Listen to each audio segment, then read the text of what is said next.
Diablo IV Beta. What's up everyone, I'm Ben and this is our Diablo IV Beta Rapid Review. These betas came at a good time because I'm pretty sure the AI in Skyrim is sick of me creating new characters. You again. Yeah. The inventors of the cow level are back at it again, and it's amazing what 11 years can do for a franchise. The first thing you'll notice are the awesome graphics. Everything looks so good. The player characters, the bad guys, the items, the world around you, even the menus. But seriously, the character models. I mean really, look at this dude!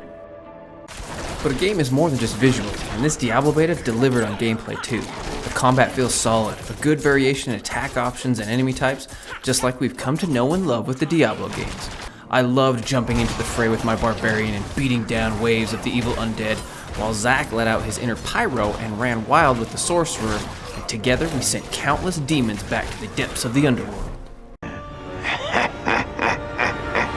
The inventory system is slick and only felt a little clunky with the Xbox controller, but the loot you grab is beyond plentiful, and the new, more powerful items are usually only a few dozen enemies away. The leveling system has been rehauled, and while you still have a skill tree to progress through, you don't assign increases to the individual stats. Instead, all of your stats progress in a predetermined path as you level.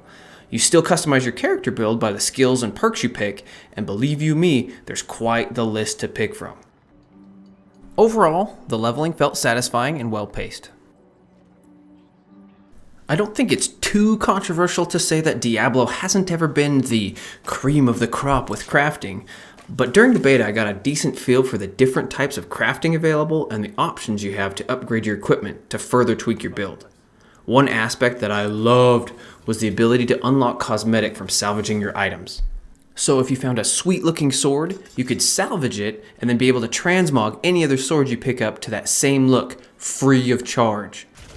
There is one feature with Diablo IV that has caused heartburn in a good amount of the fan base, and that's the requirement to always be connected online. Boo! Boo!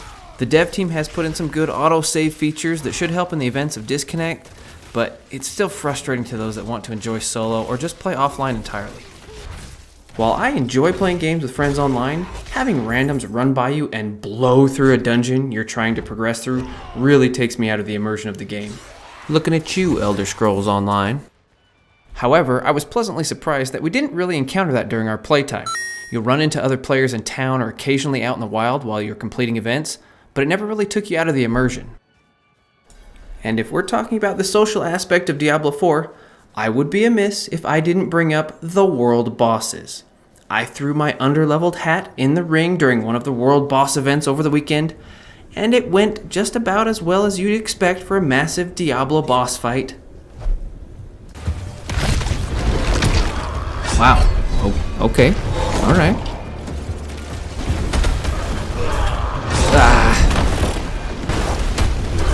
Jeez. No.